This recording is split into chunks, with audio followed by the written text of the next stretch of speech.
yem kon daal fagaru war na képp kuy jigéen nañu fagaru ba daan ko teg matuwaay ngir xeex ko cancer du sein daf ma yem kon daal fagaru war na képp kuy jigéen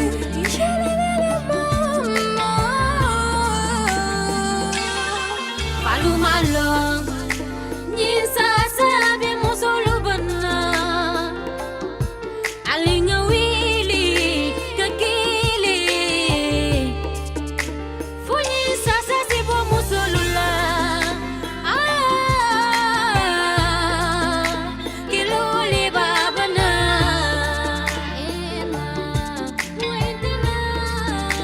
Mo solo batata Askan wi Mbolo mi rawatina mbokki jigéen ñi yéen ñi de suñu yaay yéen ñi de suñu ay mag nanu leen ànd boolu xeex jàngoro ji man sama xoolee xool naa xool li ci cancer sonal la jigéen ñi lu ñu yem kon daal fagaru war na képp kuy jigéen nañu fagaru ba daan ko teg matuwaay ngir xeex ko cancer du sein daf ma yem kon daal fagaru war na képp kuy jigéen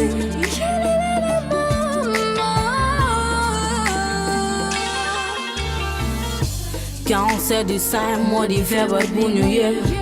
nañu ànd booloo xeex bi li jàngoro xeebul mag ak ndaw xarit sama nañu booloo naga fagaru teel a jël say matuwaay neexul nga matal cër xëy bis ñu daggu ko boo ci amee doute nanga dem l'hôpital boo ci gisul loo xam defi jil dépistage boo ko teelee xam am nga chance wut ko nombre xañ nañ ñi yaay xañ ñi doom bu stop cancer na fi jóg cancer du sang yëngal na këri jigéen yi dee di gën a bëri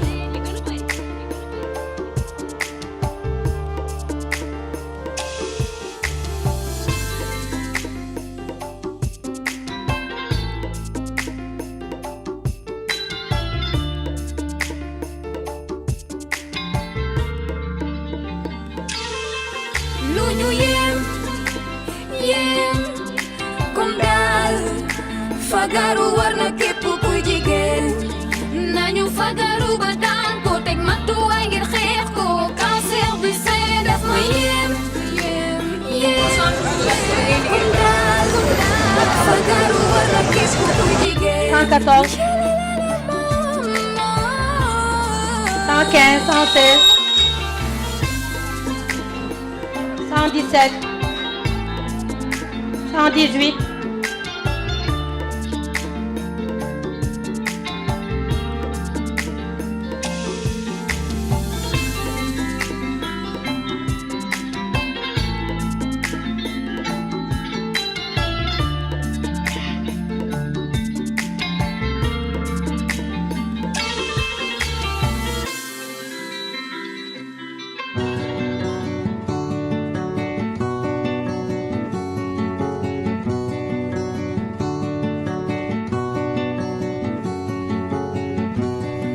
Bonjour, comment ça va et comment va la santé?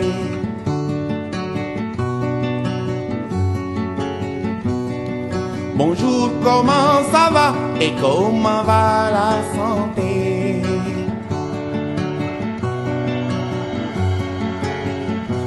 Iwai wergi yaram nelen werle. Iwai wergi yaram tiwai werle. Changei tale payeku. Bonjour, comment ça va et comment va la santé?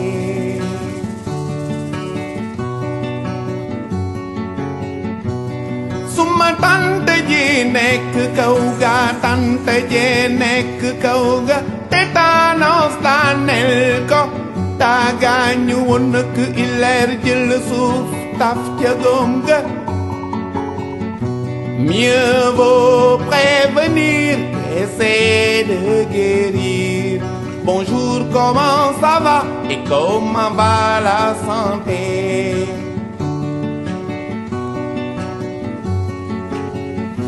Tengen asen bakan ci jàngoro yi, di leen asen bakan ci jàngoro yi, di leen asen njaboot ci jàngoro yi. Dañoo bare feebaru sida, tuberculose, tétanos, bilharziose, parasitos. Dañoo bare, dañoo bare, dañoo bare. Mieux vaut prévenir qu'essayer de guérir. Bonjour, comment ça va et comment va la santé?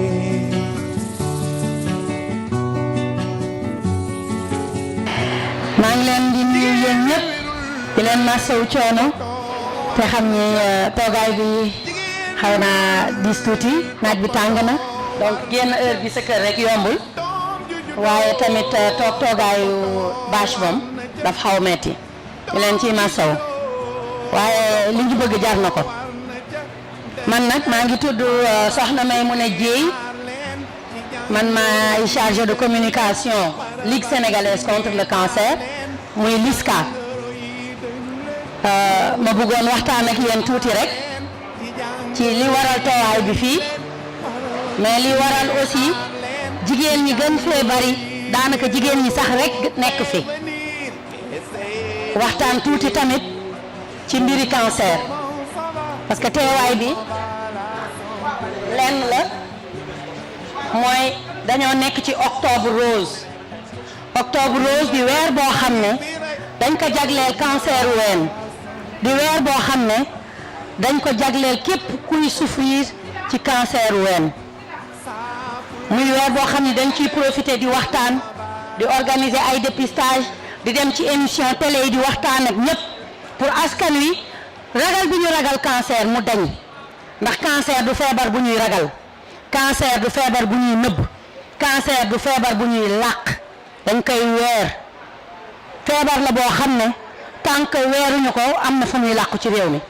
te dañ koo war a génnee sànni ci biti. looloo waral weer wi ay at a ngi nii ñu koy célébrer Sénégal, waaye at bu jot mu am lu ci yokk lu bare bari. bu njëkk buñ daan wër maladie pour wala jigéen ñi pour di leen wax kaay leen dépisté wu dañ daan sonn, wala nga woo kenn mu ne la waaw daw. am na ñu daan ñëw ba fii jël ticket, waaye bu dara desul lu dul jàll ñu daal di daw ñibbi ndax ragal guñ ko ragaloon, bañ rek dugg ñu wax leen luy yóbbu seen fit, luy yàq seen àddina. ndax doon na feebar boo xam ne ku ñu ko wax rek danga naan dee dikk na, danga naan dee dikk na te moo ne dañ ciy faju ba wér. naam feebar bu metti la, naam feebar boo xam ne la li muy rey bari na, waaye am na ñu wér. boo ko xool ci ñooñu rek gëmal ñi mën ngaa wér ndax yàlla rek kay wére. 84 85 86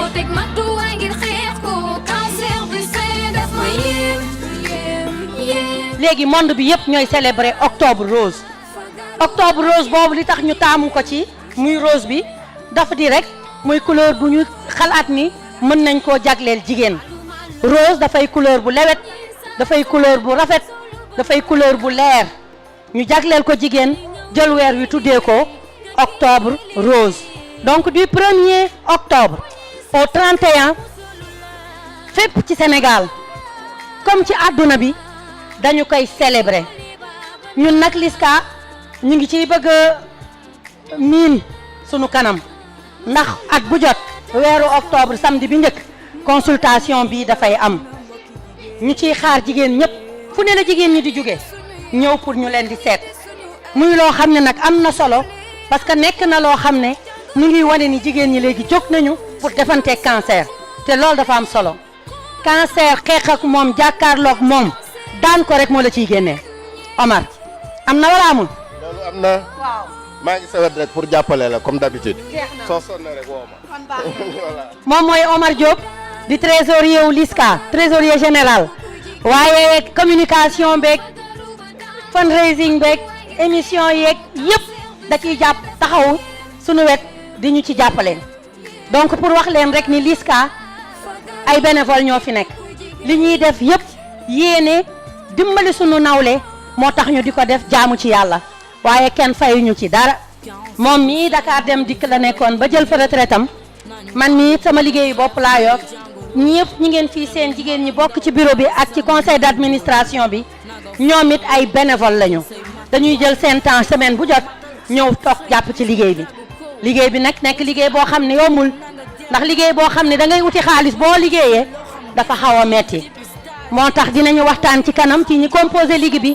ñu composé bureau bi conseil d'administration bi ñi ci nekk ñoom ngeen seen ñii ñu nekk ci biir liggéey bi tas ko mu mën a yaatu yegg fi mu war a yegg ci réew mi. di leen wax rek ni aussi Ligue sénégalaise contre le cancer muy LISCA mii ngeen di seen dafa nekk fédération boo xam ni association yu bari ñu ngi ci association yi xeex ci cancer yi bari ñu ngi ci mën nañ ni les 4/5e pour ndax lan ndax bu njëkk seetlu woon nañ ne ñëpp dañ daan def ay dépistage ñii di def ay waxtaan ku nekk daal di def li mu yaakaar ni mën na ko dimbalee population bi waaye ñu dem ba ca biir xam ne ndekete xeex bi pour mu am doole il faut ñu boole pas-pas bi boole jëf ji loolu la LISCA nag def 19 association ñu ngi ci biir manko man sama association ci la bokk ñu tuddee ko association solidarité entre nous yeneen association ñu ngi ci lu mel ni association des infirmiers du Sénégal association des oulémas ñu ngi ci association des femmes médecins association des pharmaciens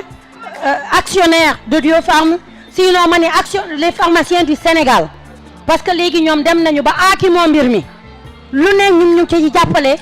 urne yi ngeen di gis ci pharmacie yi pot yooyu ñuy teg foofu ñoom pharmaciens yi ñoo ko initié di ko fa teg te at bu jot ñu jële ci xaalis bu takku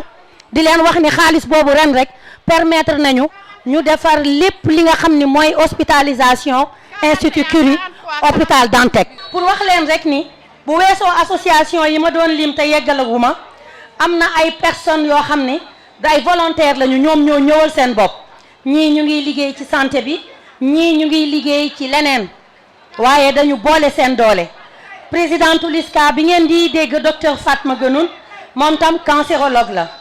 mais directeur u institut bi ci boppam muy professeur Mamadou Diop c'est le vice-président chargé de la formation scientifique donc pour wax leen ni nit ñi xarañ ci cancer ñoo jël mbir mi téye ko ànd ceeg société bi ak société civile pour ñu mën a taxaw leen maanaam liggéey bi yegg fi mu war a yegg parce que docteur bi moom malade rek la xam mais information sensibilisation dafa war a ànd ak ki nga xam ni mooy nekk ci askan wi. vice-présidente bi nga xam ne lépp luy fundraising mooy collecte de fonds madame docteur Soxna Diagne Ndiaye moom it pharmacienne la nekk Diopharm président conseil d'administration bi moom it di liggéey bu am solo ci biir mais am nañu beneen vice-présidente boo xam ne mi ngi tudd Rose Gaye Ndaw moom auditrice la yore société am waaye volontaire la tamit ci temps bi mu am fan yi chaque jour dañuy xëy fii la ñuy toog ba 22h ndax liggéey bi la ñuy bëgg mu jaar yoon Rose Gaye Ndaw moomu mooy vice-présidente bi ñu dégg lépp luy relation extérieure. Il y a aussi le secrétaire général monsieur Mansour Niang moom it xale la boo xam ne wax dëgg neex yàlla li muy liggéey ci liggéey bi kenn liggéeyu ko fii waaye dafa mujj jël temps woom yépp sax moom féetee liggéey bi parce que administration yombul ci lay toog daanaka liggéeyam yëpp léegi fii la ko yemale di nag ki nga xam ne moom cat ba cat lépp mu ngi ci sonnul taayiwul organisation beeg lépp loo xam ne ay démarche la ci sponsor yeeg li ñu war a am yëpp mi ngi ciy bay waaram moom it am na assistante boo xam ni mooy présidente sage-femme association nationale sage-femme d'État yi ñoom it ñu ngi ci biir seen présidente di Bigué Ba moom tamit mi ngi ci biir liggéey bi moom moo nekk adjointe secrétaire général bi man maay secrétaire chargé de la communication man tamit am na ci ñeneen ñoo xam ne tam ñu ngi ci biir liggéey bi trésorier général bi léegi présenté naa leen ko muy Omar Diop mais après Omar yaa madame Diop yaay soxna Faye moom mooy adjointam mi ngi fi woon sànq ba tey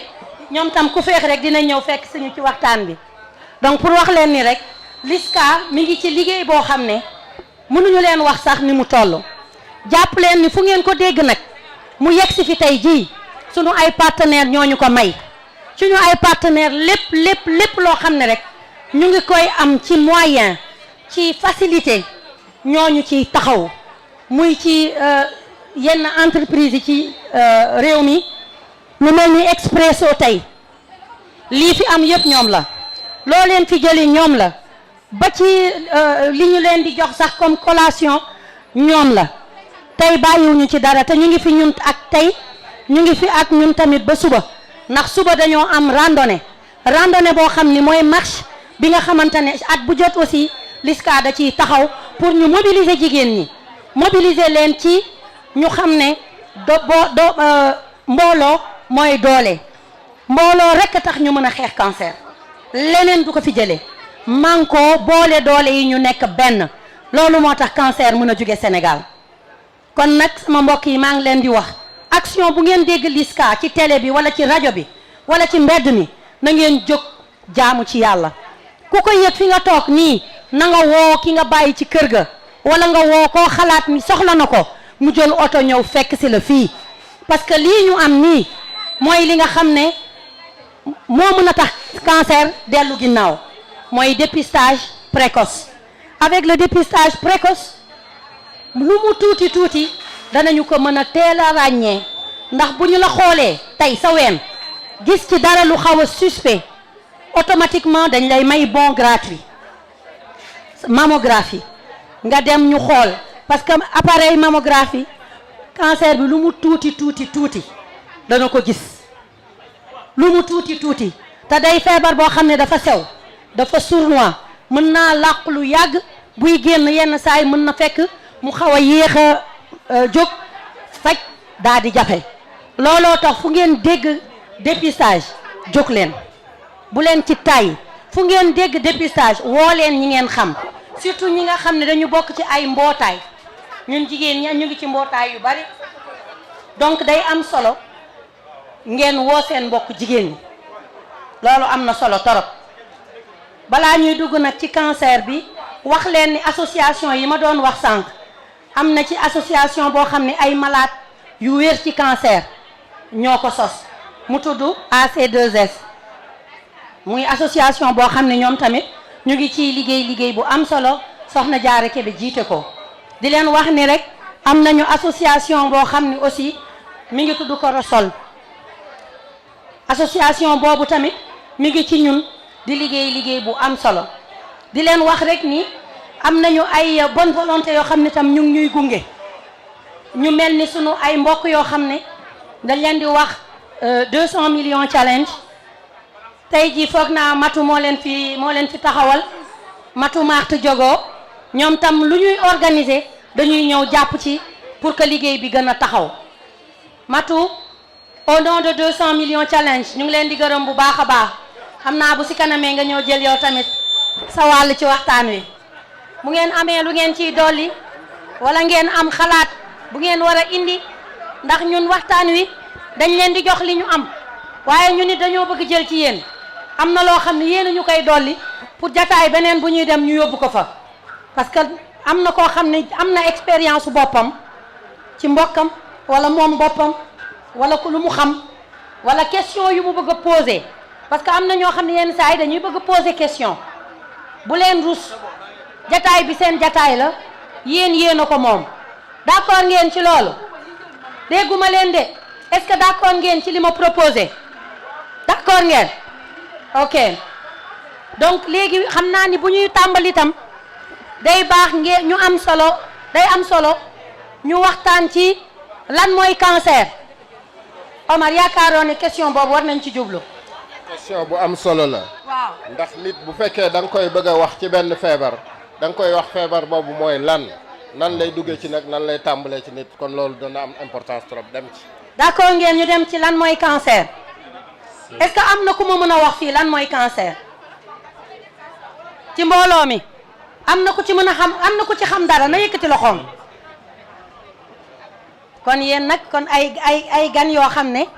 waaw yéen ñi yéen a jar a waxtaanal ndax bu dul dara rek xëy na mënuñu leen cee tegal baaraam ne leen lii la waaye baax na ngeen xam niñ koy xàmmee naka la ñuy xàmmee cancer parce que cancer yóbbu na fitu ñëpp fi mu nekk nii n'est-ce pas ku nekk yaa ngi jaaxle feebar bu la dal leneen sax mais bu la jaaxalee sax nga ne mbaa kii amul cancer parce que dañ ko jël muy feebar bi gën a metti ci feebar yi muy dëgg tamit waaye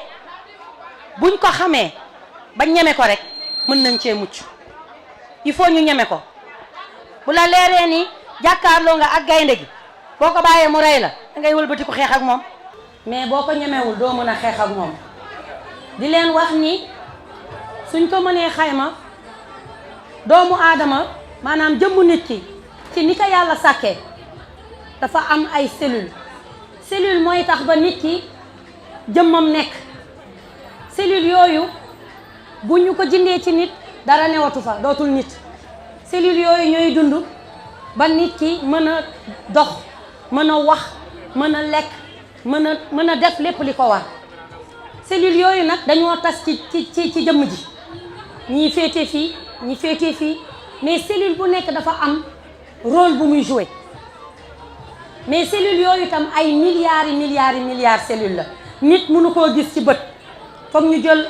microscope pour ñu mën a xool ba gis ko jox ko jëmm waaye luy dund la mais 24 heures yu nekk milliards cellules yooyu dafa am yu ciy dee am yu ciy judduwaat ci waxtu bi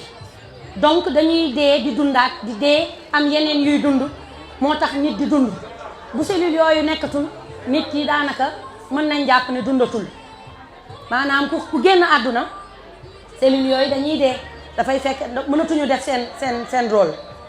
di leen wax ni nag cellule yooyu dañ leen programmer pour ku nekk ñu ne la lii nga war a def ni ngeen di gis jëmu doomu aadama bi ni muy toll yëpp dafa mel ni machine bu ñu wala appareil bu ñu taal muy tàkk bu amee lu ci jaarul yoon rek mooy indi feebar jàngoro wala accident c'est très important nit ki xam ko bu la dara dalee rek c'est parce que am na lu doxul mais cellules yooyu bu ñu demee ba xaw a feebar parce que cellules yi day am yenn saay ñu feebar bu ñu feebaree nag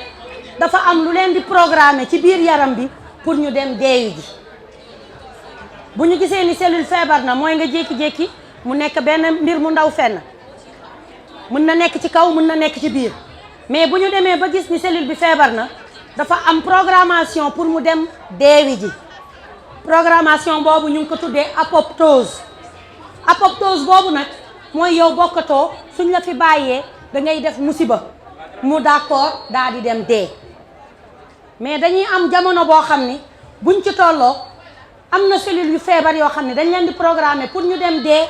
ñoom ñu ne deewuñu mi ngi mel ni nii ma taxawee fii rek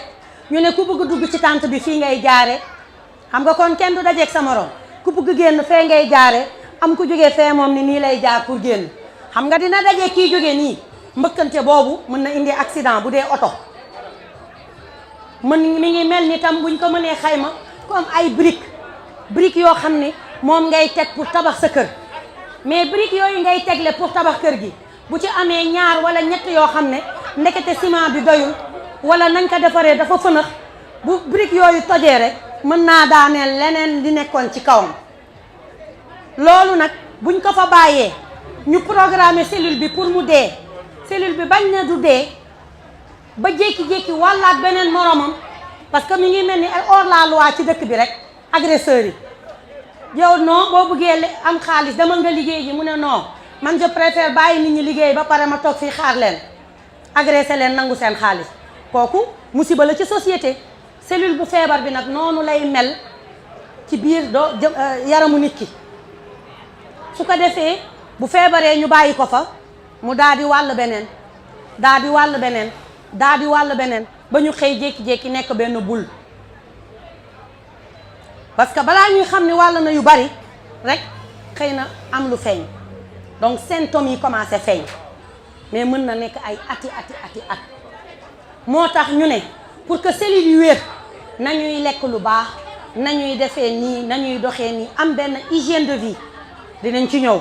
pour que ñu mën a mucc ci loolu ndax bu dee feebar na te yëguñu ko programmé nañ ko pour mu dee moo bañ mucc na nekk ci biir yaram bi war ñoo sonal nañuy moytu cigarette nañuy lekk fruit dañuy def sport li nga xam ne moom la ñu naan ku ci sàlloo nekk mën ngaa mucc parce que yooyu mën na xeex ak cellule bi mën na xeex ba yaram wi xeexal boppam jële fi li nga xam ne bokk fi est-ce que xaw naa leer tuuti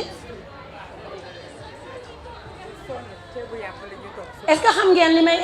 maanaam pour ñu avancer daf may leer ni comprendre ngeen ah ça va pour le moment léegi cellules yooyu nag bu ñu demee ba nekk bul dañ koy woowee tumeur mooy prolifération de cellules anormales tumeur boobu nag neewuñu cancer la ba tey kaay tumeur yooyu neewuñu cancer la dañu naan boo gisee tumeur dawal gaaw ca ba ngay ami tànk fagaru moo gën faju tumeur yooyu soo demee ba ñu ne la cancer la nga xam ne am nga cancer mais buñ la nee maligne la bul yóbbu sa fit bénigne la bul yóbbu sa fit xamal ni cancer du cancer tumeur bu ñuy jëndi la wala ñu faj ko jox la ay garab mu seey mais buñ la war bindal tumeur rek ci examen nga daal di affolé parce que lépp lu mu mën di doon affolé baaxu ci donc di leen wax rek ni bu ñu tumeur taxawee rek fagaru war naa am te bu ñuy wax cancer mooy tumeur maligne mais bu dee bénigne du cancer mën na nekk kyste yi ñi am yenn saay am bul ci poqataan rek daal di affolé wala ci ween rek affolé mën na bañ a nekk cancer mun ngeen dugg tey ñu xool leen buñ leen xoolee làmb ween wi daal di bind kayit ngeen xool rek daal di bëgg a affolé da ngay dal boo demee ci docteur bi ba mu defal la examen ñu defal la cytoponction wax la ni la cancer la ci ngay doog a xam ne am nga cancer mais bul utal sa bopp cancer te loolu dafa bari d'accord nañu léegi nag cancer bi bu xësee ba taxaw médecin bi na la léegi cancer am na te yàlla bu ko fi kenn dégg tey bu ñu xësee ba ne am na rek jarul tamit yóbbu sa fit da ngay ànd ak dal ànd ak yàlla wakkiirlu ci sa borom wóolu ko parce que yàlla bu la bëggee yóbbu bu dul cancer sax dina la yóbbu ci leneen donc muy cancer muy feebar bu mu mën a doon 80% yi c'est psychologique da ngay xeex bi metti na mais da nga koy xeex ba mu mat sëkk ñun gis nañu ñuy xeex chaque jour ba wér ci association bi ñu leen di wax ancien malade am nañ ci ñaar léegi ay jigéen yu xeex la muy metti ñuy muñ ba yàlla dogal ñu génn ci ak jàmm ak salaam am nañ ci koo xam ne sax dem na ba am doom faju ba wér am doom kon loolu yàlla kese la yow defal li la war te dénk sa bopp yàlla mooy li ma leen di wax rek wóolu ko donc foofu nag beneen phase buy tàmbali la parce que li tax ngeen war ci xam dara mooy yenn saa yi di nga dëkk ak nit mu am feebar bi waaye seetaan da ciy am te seetaan warul ndax nit ki bu xësee ba ñu ne ko rek am nga ko daanaka jàppal na ni àddunaam jeex na wéetaay daal di tàmbali wéetaay boo xam ne doom ju la jege wala jëkkër ju la jege sax mënu koo jëndi da ngay wéet ba xam ni wéet nga ndax feebar bi dafa metti yaakaar presque dafay mel ni lu tas donc il faut nga ànd ak sa sago yéen ñi dëkk ak ñoom ngeen di muñ yenn saa yi mu am comportement boo xam ne tiit ak jaaxle moo koy am naqari deret di daw nit ñi am na ñoo xam ne sax dañuy bàyyi seen jëkkër am na ñoo xam ne seen jëkkër da leen di taxaw bëgg leen jàppale mais ñoom ñoo koy rejeté ku nekk ak ni nga koy dundee mais am na jëkkër yoo xam ne tam feebar bi day am ñoom ñu daw seen jabar loolu moo gën a metti nag loolu moom mooy bi gën a metti sa jabar feebar yàlla boole la ak moom nga war koo taxaw pour le meilleur et pour le pire mu delloo la seen kër ndax nee na da nga feebar am nañ ci nag du benn du ñaar du ñett am nañ ci cas yu bari am na ci koo xam ne jëkkër ji da koo bàyyi mu faju ci ba wér jëkkër ji ñëwaat ne da koo bëgg jël ñu delloo ko te moom it bëggoon na ko donc c'est pour vous dire rek jigéen moom dafa mën a muñ te jigéen bu bëggee moom waaw bëgg na rek waaye nag ki feebar moom waxtu yi muy soxla dimbal ci nga ko mën a dimbali parce que jamono yooyu nekk na jamono yoo xam ni du am ku mu waxal li muy ressentir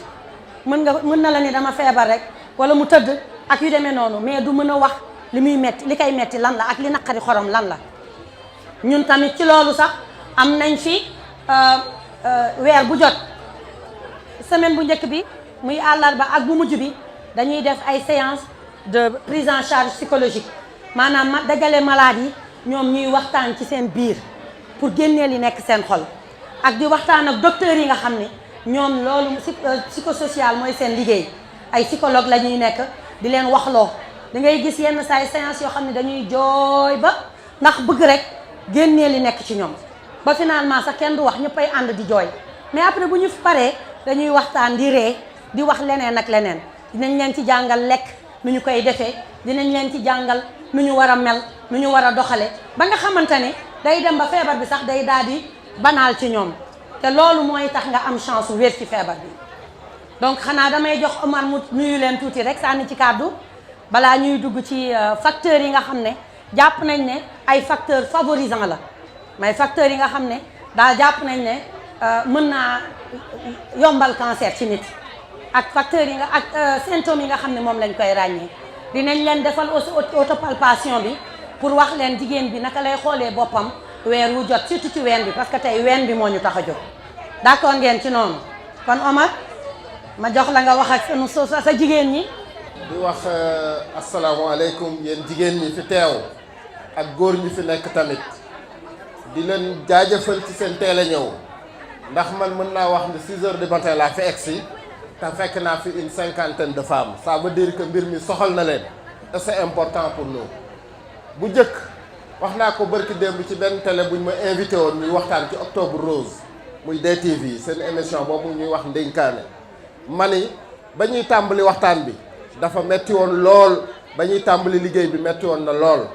ndax foo dajalee fukki nit wala nga fekk fukki nit yu taxaw ñu yore suñu camion di sensibiliser bu ñu taxawee bu ñu nee cancer rek nit ñu tasaaroo dem seen yoon bàyyi ñu fa. wala mu faxas noppam wala mu ni je touche du bois metti woon na lool waaye nag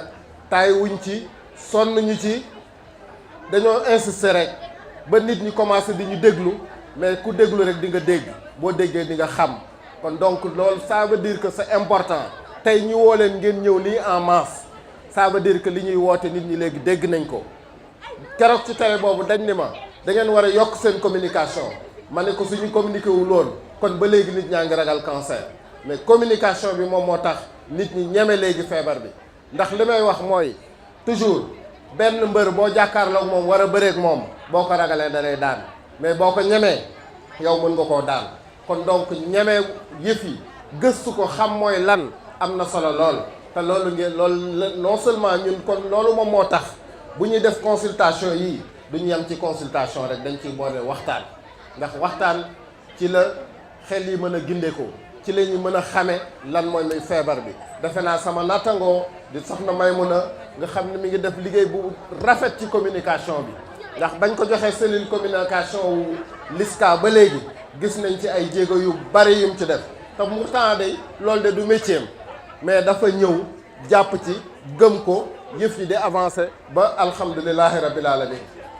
kon donc defe naa wax na leen léegi association yi nga xam ni ñoom ñoo formé LISCA loolu mooy képp koo xam ni sax bokkoo ci association bu la neexee mën nga ñëw individuellement nga jënd sa carte de membre 5000 francs LISCA nekk nga membre LISCA te boo nekkee membre LISCA dinañ jël sa mail dinañ jël say coordonnées téléphoniques lu xew dinañ la ko yëgal bu amee ay information dinañ la ko envoyé ci sa mail ngay xam kon donc loolu c'est important donc yéen ñi fi nekk nii mën ngeen a adhérer LISCA mais mën ngeen aussi képp ku ngeen xam mu intéressé ko mu ñëw adhérer LISCA man toujours dañ may laaj dañuy yaakaar ni c'est un cercle fermé déedéet c'est pas fermé c'est ouvert kon donc loolu moom lañ leen di wax ni liggéey bi yaatu na tool bi dafa rëy kon donc ñëpp mën nañu ñëw bay ci seen waar sànq soxna may mën a wax na leen ni LISCA tëddee mais man damay ñëw tuuti rek ci li nga xam ni moom la LISCA defagum muy lu tuuti nag ñu xeeb ko lool mais def ko jëmale ko ci askan bi damay tàmbalee ci réalisation yu mujj yi ndax LISCA réalisation yu mujj yi nga xam ne moom la bi mu mujjee def mooy hospitalisation hôpital Aristide Le Dantec tey ku fa demoon bërki démb xool na mu meloon malade yi nekk ci conditions yu difficile conditions yu metti boo fa demee tey di nga xam ni foofu clinique yóbbulu ko dara saali hospitalisation yi LISCA climatisé na ko saali hospitalisation LISCA réfectionné waat na ko peinture na ko def na fa téléviseur boo fa duggee bu ñu la takkoon say ba dugal la fa tekki ko da nga naan man ci clinique laa nekk te loolu LISCA moo ko def nan la ko LISCA defee LISCA dencul ay millions ci bureau bii de mais ay pexe rek lay def ndax li ma leen wax association yi nga xam ne dañu bokk ci LISCA association bi nga xam ne moom moo lëkkale pharmaciens yi dañu bokk ci LISCA ñoom chaque année bu ngeen duggee ci pharmacie di ngeen gis pot yooyu ñu fay teg pot yooyu nga ñëw jënd garab dugal ci sa ñaar fukk dugal ci sa 1000 francs dugal ci sa 5000 pot yooyu ñu dajale ci lu tolloog 16 ou 17 millions ñu ne lii nañ ci réfectionner hospitalisation hôpital Le Dantec kon xam ngeen seen ñaar fukki yooyu ngeen doon bàyyi ci pharmacie yi am na solo ndax dugal nañ ko foo xam ni benn malade il paraît que dafa demoon ba tàqalikook sagom xamatul fu mu nekk ñu évacuer ko yóbbu ko foofu hospitaliser ko ba mu yeewoo gis environnement bi dafa yaakaar ni moom dañ ko évacuer yóbbu ko Europe pour vous dire que mbir ma place ba noonu rafete hôpital Le Dantec tey ña fay liggéey ci yeneen service yëpp ñee nañu waa Institut Curie ndax na leen LISCA defal à travers lu mu tuddati li ñuy wax Biopharm muy pharmacien yi loolu moom mooy dernière réalisation bi mais avant loolu toujours ci hôpital Le Dantec LISCA dafa jëkk a dem gis salle chimio ba nga xam ne fa lañu malade yi di defee seen chimio nekk salle bu xat salle bu tàng salle bu difficile ni ñuy liggéeyee malade yi dañ doon dajaloo ñett wala ñeent ci benn lal ñu ni lii duñu ko seetaan salle bi war nañ ko defaraat parce que capacité bi mu mën a jël par jour bariwul ñu ni d'abord ni ñuy njëkk a def mooy balaa ñu defalaat salle bu màgget bi nañu def ay pexe tabax lu bees LISCA wut ay pexe wut ay moyens di profiter ci loolu pour remercier ñi nga xam ne ñooy jàppale woon ci loolu ndax dañoo def appel rek à des personnes de bonne volonté ñu leen en l'espace de ñetti weer bëgg nañu tabax benn salle chimio bu bees tàq ci hôpital Aristide Le Dantec lu waaye am rek na ci def ñii ni man maay joxe ciment ñii ni maay joxe fer ñii ni maay joxe peinture ñii ni maay jënd télé ñii maay jënd kii lépp dajaloo ñu jox ko benn entrepreneur bu sérieux boo xam tamit moom laajuñu dara dani man sama doole laay def lu ngeen am rek indi leen man dinaa ko tabax ñu tabax salle chimio bu bees tàq ministre de la santé bu mu koy inauguré daf ni wax dëgg yàlla yéen LISCA li ngeen di def bu ko association yëpp defoon kon léegi lu mu tuddati hôpital bi jëm kanam kon donc loolu ba ñu defaree salle bu bees boobu ba pare dañoo wàññeeku ñu ancienne salle ba nañ ko defaraat bu ko defee ñu doubler capacité d'accueil yu hôpital bi ci nga xam ne dañuy def chimio léegi kenn dootul xëy dem ni da ngay def sa chimio ñun la salle bi fees na donc LISCA réfectionné waat salle bu bees boobu salle chimio boo fa demee wax dëgg yàlla ñaana lu ñuy kenn mu feebar ba toll ci chimio waaye nag boo feebaree ba toll ci war na am condition yu baax yooyu fajoo fi nga nekk nga mën a nekk à l'aise ñi fay liggéey tamit mën a nekk à l'aise kon donc loolu moom mooy beneen réalisation bi nga xam ne LISCA def na ko foofu ci hôpital Le Dantec yamuñu foofu dañu nekk ci octobre rose octobre nekk weer bi nga xam ne dañ ko déjee cancer du sein ñu ni booy xeex feebar da ngaa war a tamit boole ci wut ay jumtukaay yuy xeex feebar boobu LISCA ne jumtukaay yi nga xam ne moom mooy xeex feebar boobu mammographie ci la bokk mammographie nekk appareil bu cher ñun ba ñu gëstoo mammographie bi nga xam ne moo gën a baax actuellement ñun laajte prix bi ñu ni ñu egg ne presque 200 millions LISCA ne man de aw ma 200 millions waaye am na ay pexe yu ma fexe am appareil buy jar 200 millions indi ko fii Sénégal ñuy wër ba tombé ci ambassade Japon luñ leen naan ku bëgg foo tëdd ak ki nga xam ne daf fee ragal dafa naa tëjal bunt bi du leen boole mu tombeek loolu ambassade Japon doon wut ku mu financé ci projet yi mel noonu gis LISCA di ci liggéey mun leen appareil boobu man dinaa ko jënd jox leen ko bi ko ambassade Japon jëndee may ko LISCA ni moom tamit day xool fa soxla ba gën a tare mu yóbbu ko foofu. ñu ni banlieue bële bi ñu gëstoo seetlu nañ ni benn appareil mammographie amu fa ci hôpital ya fa nekk. ñu ni kon dañuy tànn hôpital Roi Baudouin samp fa appareil mammographie bi ba pare yombal ñëg gi 112 la ñëw 113 114 c'est bon hein? 115 116 117 118. ñu ni waaw nañuy étudier tamit prix bi ndax mënuñu fay installer appareil bi ba pare muy coûter aussi cher que ci public bi wala di coûter aussi cher que ci privé bi. ñu gëstu prix wu public bi mu nekk 40 000 francs ngay fay ci public bi ak rendez-vous yi difficile nag ndax appareil mammographie yi bari wuñu Sénégal pour nga am rendez-vous moom c'est extrêmement difficile. ñu ni kon donc xam nañ li ko public bi defee ñu gëstu privé bi ñoom ñu ni ñoo ngi koy defee 60 000 wala 80 000 am na sax ñu dépassé 100 000 ñu ni kon ñun LISCA nañu xool nu mu gën a yombe ci askan bi gën a yomb ci askan bi mooy ñu fexe appareil boobu li nga xam ne moo ci dem ci jumtuwaay bu ñu ko calculer xam nu mu toll rek askan wi fay loolu mu yem fa bañ ko étudier juróomi junni lañ ko def kon donc xam ngeen ne juróomi junni wuute na ak 60 000 juróomi junni wuute na ak 40 000 donc loolu la LISCA defal banlieue te hôpital boobu di Roi Baudouin dañ ko LISCA daf ko def centre de dépistage par excellence ndax avant ñu leen di doter appareil de mammographie boobu wutal nañ leen appareil cryothérapie mooy appareil bi nga xam ni buñ la defee dépistage cancer du col de l'utérus 131 ba 140 nañ jóg ñu dem.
kii nag mooy docteur Fatma Guenoune kii mooy présidente LISCA ma bëggoon ngeen may ko loxo tuuti tàcc ko ndax jàmbaaram moom moo jiite kër gi mais di présidente boo xam ni wax dëgg yàlla sonnul taayiwul ci liggéey bi lépp lu ngeen gis LISCA def rek loxoom a ngi ci moo ko yoree depuis ñeenti at a ngi nii di présidente bi lu ko jiitu moo doon trésorière kon xam na LISCA bu baax a baax a baax a baax bañ koy yëkkatiwaat ma ngi ci woon kon bëgg naa ngeen may ko loxo tàccul ma ko bu baax ñaanal LISCA nag mu jëm ca kanam ñuy gën a mën liggéey bi parce que am na solo torop ñu mën ko ci kàttan ak doole jërë ngeen jëf. démb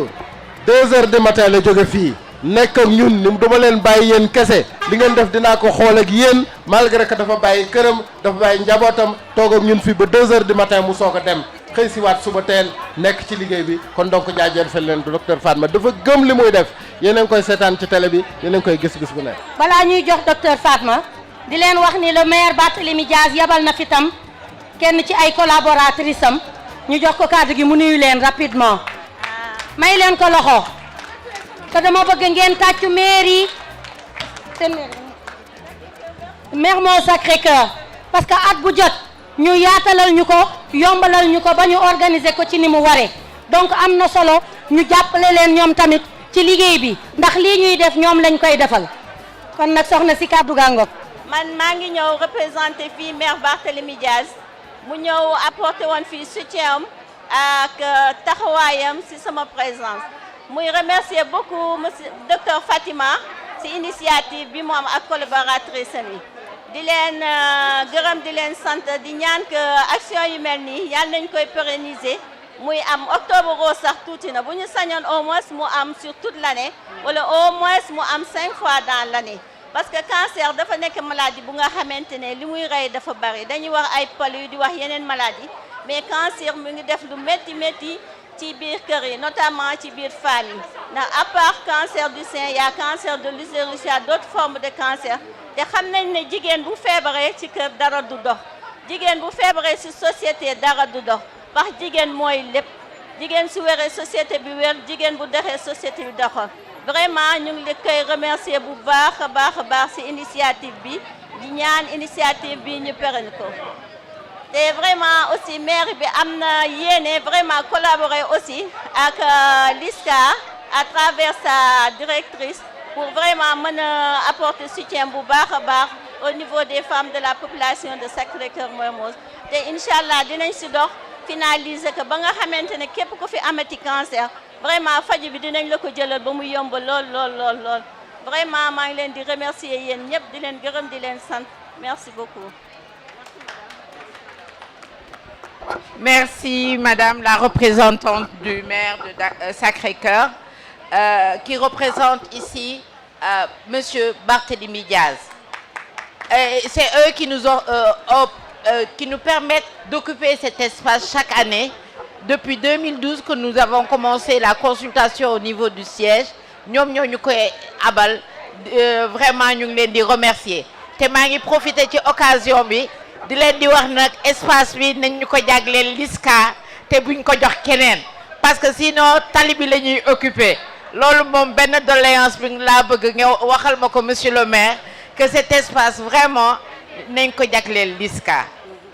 di rafetlu accompagnement bi ngeen ñuy defal maa ngi lay nuyu jigéen ñi nekk ci tente bi kenn ku nekk sa tur ak sa sant di rafetlu ni la seen wér-gu-yaram soxalee parce que LISCA su fekkee ne yéen ñu ngi leen di offrir ay dépistage te yéen ñëw adhéré wu leen ci dépistage bi mooy ne yéen sensibilisation bi egsiwul ci yéen lii ñu ngeen di def nii dafa bég ci ñun ñu oo leen pour ngeen saytu seen yaram ngeen ñëw adhéré loolu mooy ne xam ngeen ne seen wér-gu-yaram lu leen soxal leen donc fagaru moo gën faju te yéen a ngi koy def ñu ngi kontaan ci ni ngeen fi teewee ngeen patienté consultation bi ça se passe rapidement mais képp ku nekk ci tente bi balaa ngay ñibbi dinañ la seet ñi nga xam ne am na lésion ñaanuma ko yàlla mais ku fi am lésion xamal ne LISCA dina la accompagner ci sa diagnostic dina la accompagner ci sa faj donc loolu le foog naa ne ñi doon wax yëpp wax nañu yooyu yëpp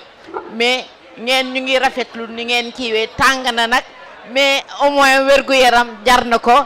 parce que équipe ay médecins yi nga xam ne ay spécialistes lañu ñoom ñoo nekk institut du cancer ñoo ñëw fii tey di consulter ñooñu nga xam ne pour avoir un rendez-vous c'est difficile ñu ñëw fii bàyyi seen liggéey ñoom itamit ay bénévoles lañu ñu ngi leen di remercier maa ngi remercier bénévoles yépp ak membre Ligue sénégalaise contre le cancer parce que xëy na man la yàlla def ci kanam mais su fekkee ne woon ñoom bungewuñ ma woon duñu agsi fii ñu agsi donc ñooñu tamit maa ngi leen di gërëm di leen di sant merci beaucoup.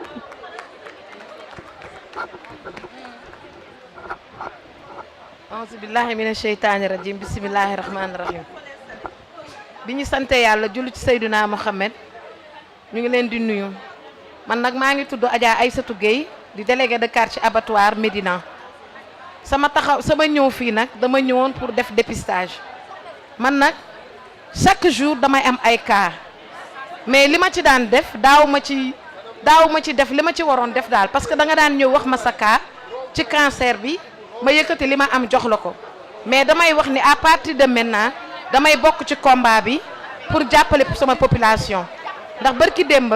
am naa benn cas mois passé am naa benn cas te xam naa ni loolu buñ ci taxawul dina gën a jéggi dayoo dégg nga moo tax nag may wax ni sensibilisation bi dafa war bépp doomu aadama boo xamante ni yaa ngi yeewoo biir Sénégal kon LISCA lii ñuy def defaluñu ko kenn ñun nañ ko defal donc ñu ngi leen di ñaanal yàlla jàppale leen fi ñu bëgg àgg yàlla àggal leen fa loolu laa amoon ci lu ma doon wax wasalaam. daal feebar bi nu ma ko dundee dama koo teel a yëg rek teel a dem hôpital teel a nemmeeku sama yaram ñu daal di ma wax lu ma nekkal ma commencé ji faju dañu dindi ween bi aw ma ci benn problème wax dëgg yàlla ndax dama koy yennuwul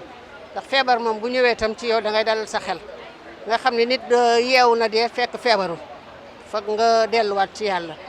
waaw loolu moo tax daal aw ma ci benn jafe-jafe wax dëgg yàlla ndax ween bi doon la amoon ma dem defi samay moma ba pare daal di indi kii professeur Diop moo ni ma ween bi cancer moo ci nekk léegi dañ koy supprimer d'accord nga ma ne ko d'accord naa mu ne ma tiitoo ci dara ma ne ko tiitu ma ñëpp bàyyi naa ci loxo yàlla ndax moom doo nga moo yor waaw ma commencé faju samay faju ba def li may def sama njaboot dal rek ànd ak dal ndax lu nekk da ngay ànd ak dal waaw lu nekk daal dal rek sant yàlla. Lisa daaw laa fi ñëwoon ñu may ma bon ma defi mammographie ak écho léegi par at laay am rendez-vous léegi daaw tam ma daal di ñëwaat noonu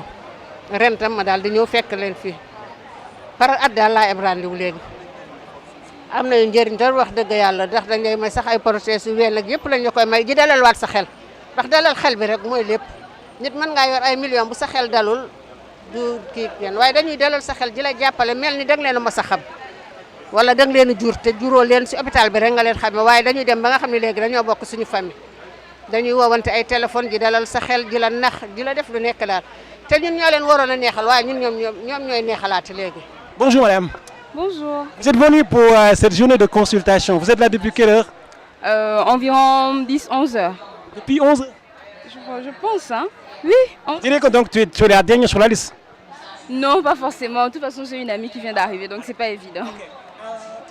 Explique-nous un peu comment vous avez reçu donc cette journée de consultation concernant l'Octobre Rose.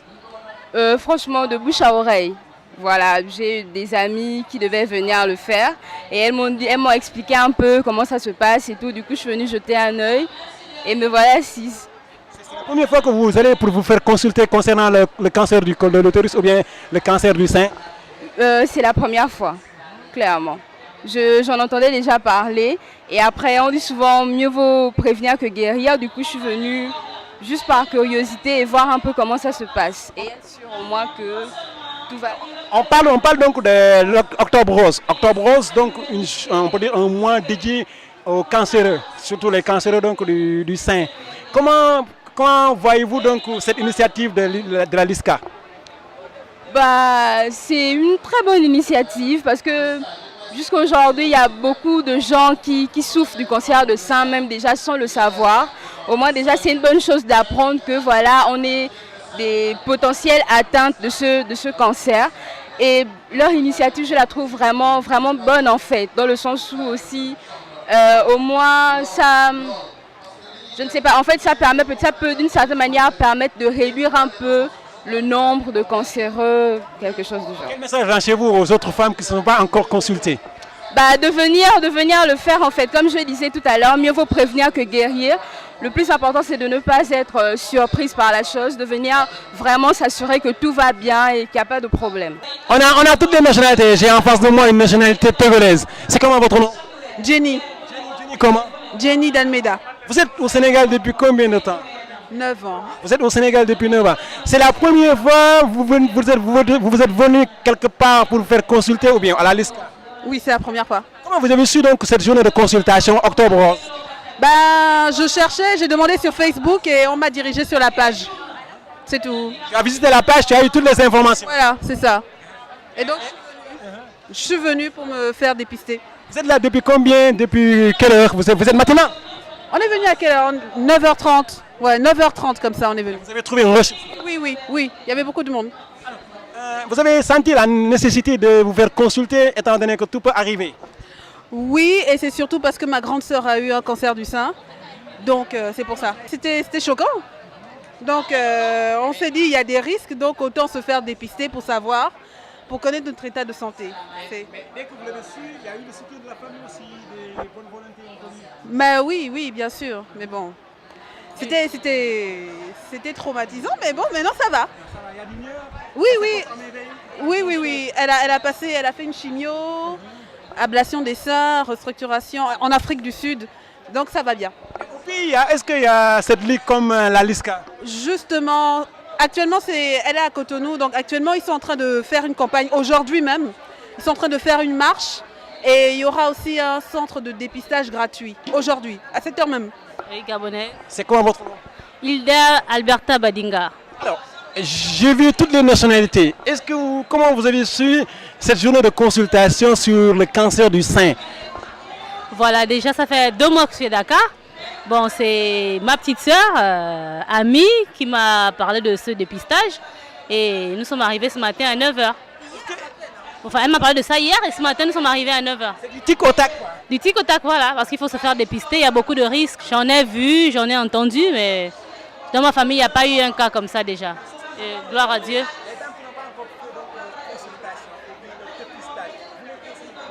Je les conseille de venir se faire dépister parce que ce n'est pas forcément une maladie héréditaire. Avec tout ce qu'on mange, tout ce qu'on frotte, tout ce qu'on côtoie, on a des risques d'être malade. Mais donc c'est important le dépistage. D'habitude c'était à 60 000 voire 75 000. C'est mieux même de faire ça gratuitement. C'est ça, c'est ce qui est mieux en fait. C'est votre plaidoirie. Voilà, c'est ça même. waaw dañu bëggoon xam soxna si tey noo gisee bis bi nga xam ne moom la LISCA organisé Expresso jàppale ko ci. dañu ñëw fii tey. waaw bés bi de moom bu ngeen wax laaj naa ci sawar wax parce que vraiment je dis que c'est une réussite totale xam naa bu ñëpp doon def nii organisation def nii je pense que cancer la jógee suñu dëkk bi moom définitivement Expresso li mu def na bu ko ay moromam doon def je pense que vraiment dina baax. Vraiment, c'est une très bonne chose di dimbali jigéen ñi parce que actuellement faj bi metti na vraiment luy jaay 40 000 60 000 bu ñëwee fii di fay ay 10 000 des fois sax doo fay donc je pense que amuñu seen fay yéen a Expresso vraiment ñu ngi leen di ñaanal li ngeen ci bëgg yëpp ñaan na leen ko yàlla defal ci barke Seydina Mohamed vraiment c'est une très bonne chose. waaw initiative bu baax la parce que vraiment ñu jigéen ñi. di dimbal la rek ci jigéen ñi LISCA lu ñu def bu dëgg yàlla ñun ñu ngi kontaan ci ñoom di kontaan rek ci lu ñu def ndax dëgg yàlla feebar boo xam ni tey jii bu la dalee dëgg yàlla di nga am jaaxle am ci regret am ci lépp bu ñu demee ba nga xam ne ñu ngi dimbalee lii sant dig leen sant yàlla sant leen. waaw léegi gis nga par exemple cancer bii nii dégg na médecin yi nga xam ne ñoom ñooy def dépistage yi ak di faju mbiru cancer des fois mën nga toog jël fa rendez-vous ay 6 mois doo mën a am rendez-vous tey par exemple ñu indi leen médecin yooyu noonu ñu leen di consulter gratuitement loolu noonu ko gisee. waaw loolu laa kon yàlla moo leen di fay rek ndaxte lii loo xam ne ni ñu ko waxee dañuy balaa ñu dem am paj bi sonn ñu dem ba léegi lii ñëw kii ci ñun di kontaan di xool ñoom avancement bi ñu def ci kii bi vraiment ñun ñu ngi kontaan rek di leen ñaanal gudd fan ak wér ak képp koo xam ni feebar nga rek nga xool Octobre Rose bii même boo feebarul nga ñëw xool sa yaram loolu vraiment LISCA mënuñu leen a fay. 112 la ñëw 113 114 c'est bon 115 116 117. nu ko bom ca néegi jànqeen bopp ba dem tuugal la ca des dem na mol yaama.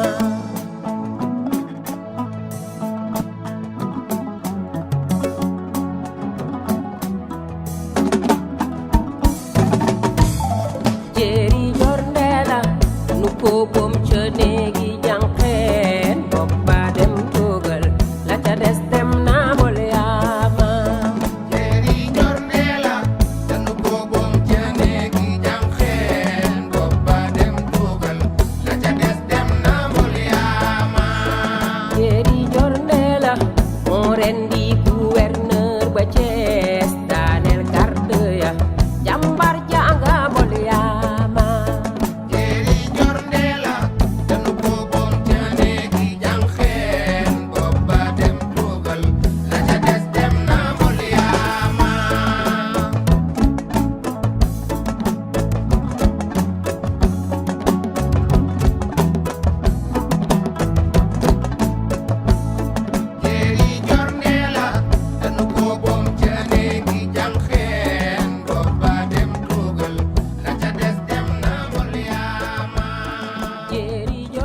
Alors,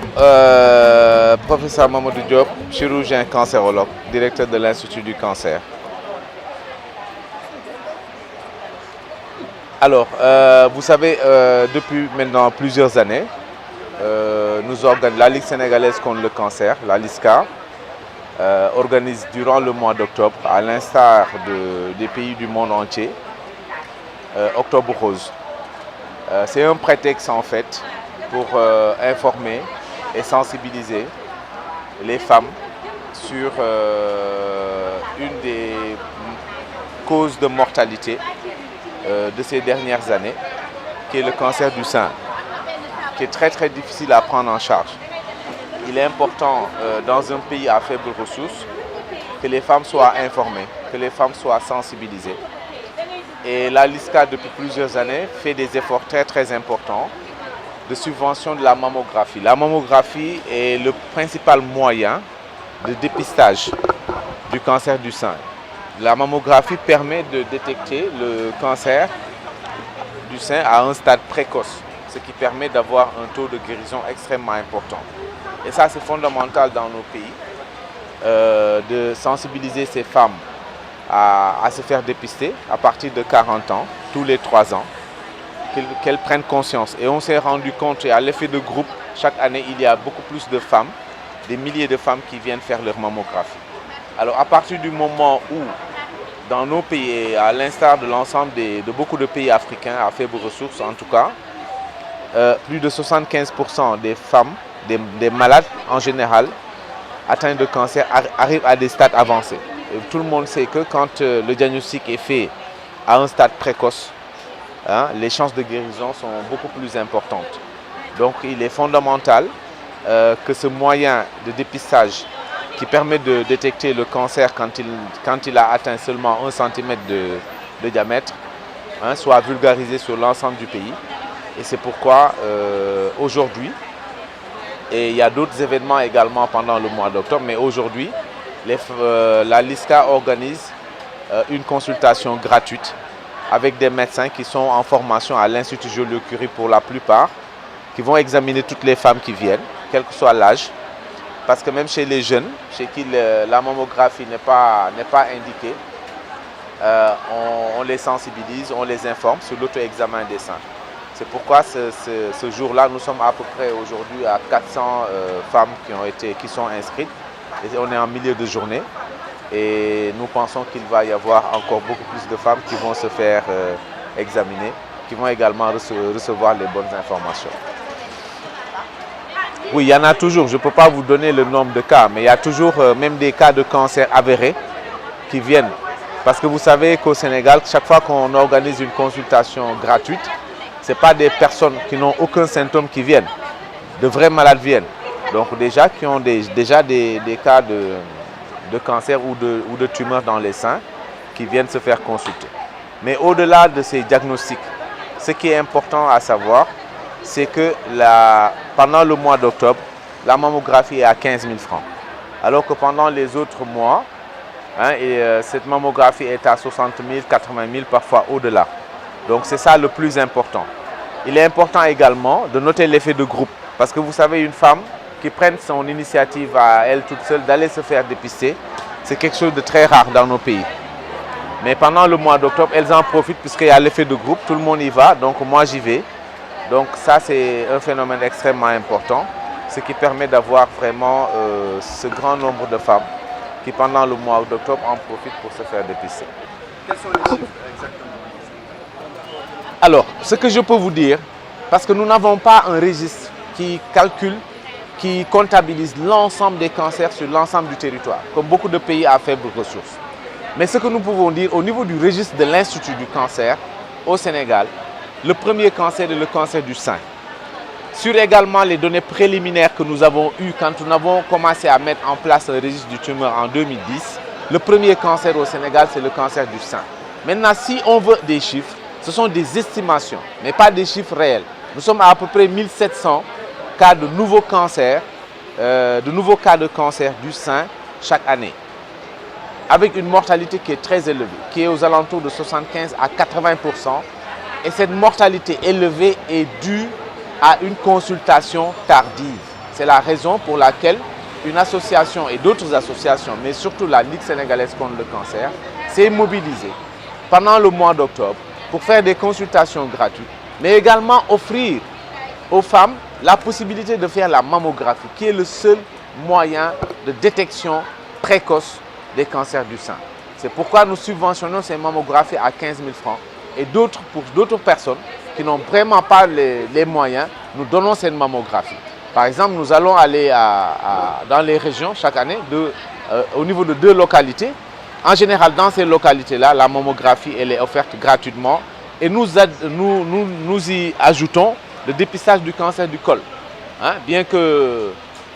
officiellement, c'est le cancer du sein, mais le cancer du col aussi est vraiment un des cancers qui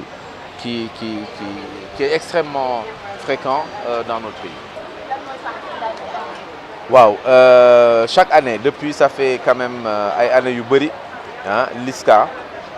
day jéem a jàppale jigéen ñi parce que xam ngeen ni cancer bu mu mën ci doon rawatina cancer du sein nga xam ni mooy cancer bi njëkk ci Sénégal cancer la boo xam ni luñ ko teel a nemmeeku ci lañ koy gën a mën a faj mu wér ci loo xam ni nit ki du ci dépenser lu bari loolu moo waral ñuy def ci mois d'octobre bi ñuy woo jigéen ñi ñu seet leen ñi nga xam ni yelloon nañ ko ñu may leen ñu jox leen coupon benn bon bu rose ñu mën a dem ci yenn cabinet radiologie yi pour mën a def mammographie fay 15 000 francs am na si ñoo xam ne sax dañ leen koy may parce que mammographie bi en temps normal mi ngi jar dina ëpp juróom fukki junni ah dina dem ba juróom fukki junni wala mu ëpp ko donc loolu dafay diis trop ci koo xam ni kii amewul feebar bi mu war a dem di ko defal boppam moo tax aussi ñuy waxtaan ak ñoom bu ñu ñëwee fi toog ci suufu bâche bi pendant toute la journée dañ leen di informer xamal leen cancer bi lu koy indi xamal leen lan moo tax fagaru bi am solo ak lan moo tax lan mooy importance su def mammographie et que cancer bi xamal leen ni aussi cancer bi dafa nekk feebar boo xam ne bi dañ koy faj mu wér mais li ci am solo fépp foo mën a dem ci àdduna bi cancer il faut ñu teel ko gis waaw il faut ñu teel ko gis parce que fii boo xaymaa boo jëlee téeméeri cancer si ñu dëkk yi juróom-ñaar fukk yi ba lu ëpp ba juróom-ñetti fukk yi dafay nekk cancer yoo xam ne dafay avancer day jéggi dayoo te loolu foo mënti dem ci àdduna bi du tax mu wér loolu moo waral ñuy waxtaan ak ñoom pour ñu def ko ci seen xel ñu bàyyi ko xam lu tax ñu koy def tamit invité leen ñu ñëw di def ñu jox leen ñi nga xam ni yelloon nañ ko ñu jox leen ñu def seen mammographie parce que mammographie boo amee ñeent fukki at ñetti at yu nekk war nga ko def jigéen bu nekk war nga ko def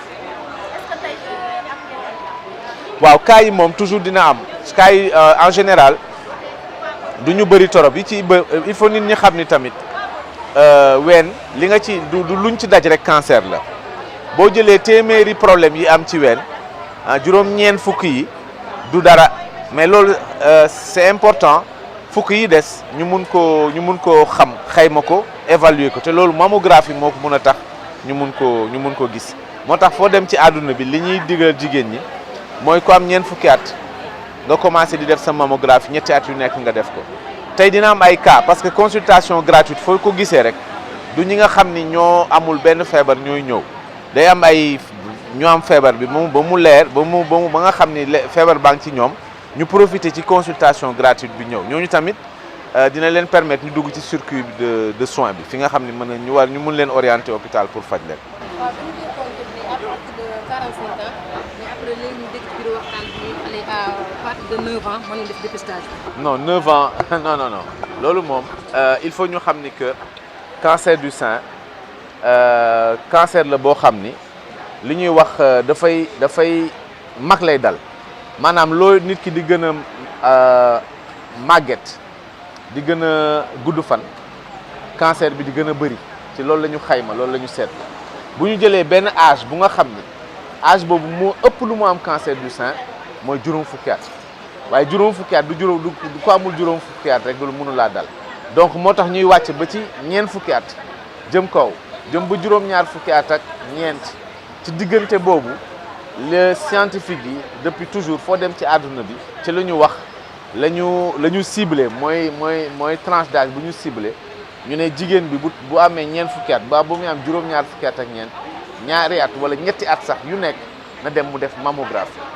dégg nga loolu la science waxuñu ni nag ku amul ñeent fukki at du musa am cancer am nañu koy am mais dañuy xayma loolu la ñuy wax santé publique waxuñu tamit ni ku amul juróom-ñaar fukki at jëm kaw doo ko am waaye nag juróom-ñeenti at moom daanaka cancer moom c'est lié aux hormones donc loolu mënut a nekk kenn xalaat. En fait, c'est de permettre à de nombreuses femmes de se faire dépister gratuitement. Et c'est notre objectif. Et là, je remercie Espresso parce que c'est la 3e édition avec Espresso qui nous permet d'organiser la première journée de consultation du mois d'octobre au niveau du siège. Et donc, c'est important. L'année dernière et les autres années, nous avons permis à environ 875 femmes de se dépister. Et là, c'est important, c'est l'engouement. On les appelle et elles viennent adhérer au dépistage. Pour le moment, il paraît qu'il y a eu 500 inscrits et nous sommes là jusqu'à 18h. Donc, nous serons là jusqu'à 18h pour dépister les femmes. Le dépistage du cancer du sein, ça permet de diagnostiquer les tumeurs de petite taille et ça permet aussi pour la femme de ne pas subir une mastectomie, c'est-à-dire une amputation de sa féminité. Donc les tumeurs vues tôt peuvent se guérir sans qu'on fasse l'intervention chirurgicale. Ah, bien sûr, toutes les femmes qui seront diagnostiquées positives seront entièrement prises en charge par la Ligue sénégalaise contre le cancer. Nous n'attendons pas ces jours-là parce que nous avons commencé à prendre en charge des malades depuis très longtemps.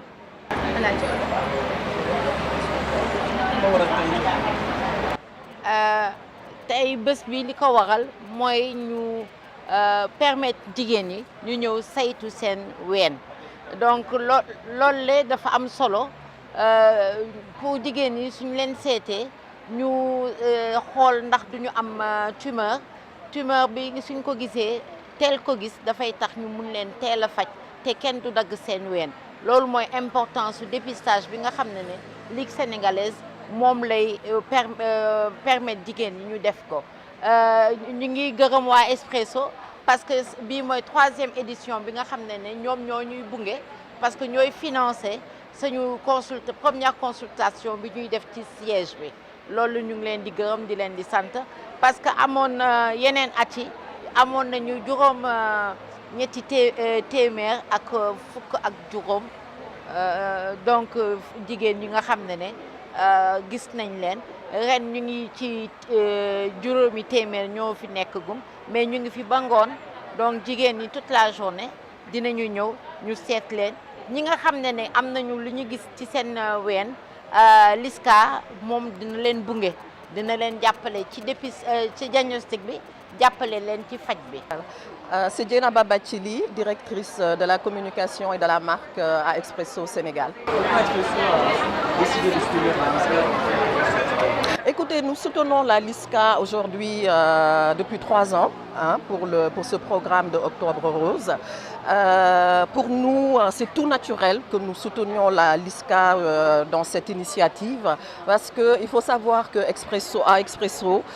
l'éducation et la santé également sont des maillons très très forts de notre stratégie de RSE. Alors c'est tout naturellement qu'aujourd'hui notre direction générale a encore renouvelé et a tenu à respecter cet engagement avec la LISCA pour cette lutte contre le cancer du sein qui concerne en fait toutes nos communautés, le bien-être de notre communauté,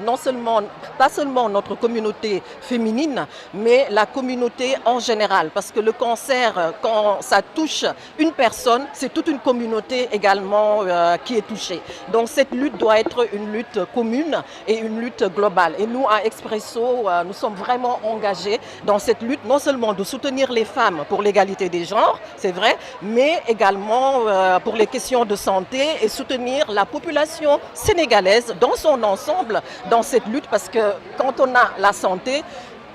on a tout. Quand on n'a pas la santé, on n'est rien. n'est-ce pas? Voilà, donc aujourd'hui, c'est ça notre motivation à Expresso. Après avoir peut-être détecté des cas, est-ce que vous comptez assister ces cas? Effectivement, comme l'a dit la présidente, nous sommes toujours à côté de la LISCA parce que notre intervention n'est pas seulement une intervention ponctuelle, mais c'est dans la continuité. Parce qu'un engagement doit se faire également dans la continuité et dans le soutien quotidien. Donc nous travaillons de manière très rapprochée avec les autorités de la LISCA tout au long de l'année. Notre engagement ne s'arrête pas seulement à ce jour du 6 octobre, mais nous commençons avant avec la LISCA, nous continuons, nous faisons tout le trajet avec la LISCA et nous les soutenons en fait dans tout leur domaine d'action. Et c'est aussi notre manière de soutenir les populations, les communautés sénégalaises dans leur globalité. Expresso dafa taxawu LISCA tey pour la 3e édition ni ñu koy defee chaque année ñu defaat ko tey parce que lutte contre le cancer dafa nekk loo xam ne dafa takku donc du cancer rek cancer du sein mais cancer en général parce que Expresso suñu stratégie RSE mooy dimbali askan bi jàppale leen ci seen santé mais également ci éducation. Donc aujourd'hui lii bu amee Octobre Rose nous Expresso c'est tout naturellement que ñu taxaw ci wetu LISCA pour jàppale leen aussi. tey jii boo demee bu ñu demee ba di gis ay cas ci ñenn ci malade yooyu ba di ngeen waaw ñun ni ñuy taxawoo LISCA ni ñuy continuer ak LISCA bu ñu commencé programme bi dañ koy continuer ak ñoom donc c'est-à-dire que ñoom action yi ñuy yore yëpp yi ñuy mëne yëpp Expresso dafay nekk ci seen wet parce que sponsoring du rek ma ñëw benn bés bi ñu gis ma def li may def ñun Expresso ni ñuy soutenir askan bi naneen la c'est-à-dire dañuy nekk ak ñoom du début pendant et jusqu'à la fin te suñu direction générale loolu la aussi loolu mooy différence bi ak ñoom parce que dañuy impliqué wu profondément avec nos partenaires voilà donc ñun ak ñoom benn la ñu finalement tey boo nee Expresso ak LISCA du Expresso LISCA mais benn communauté rek la comme ñun ñëpp nañu nekkee communauté sénégalaise nekk benn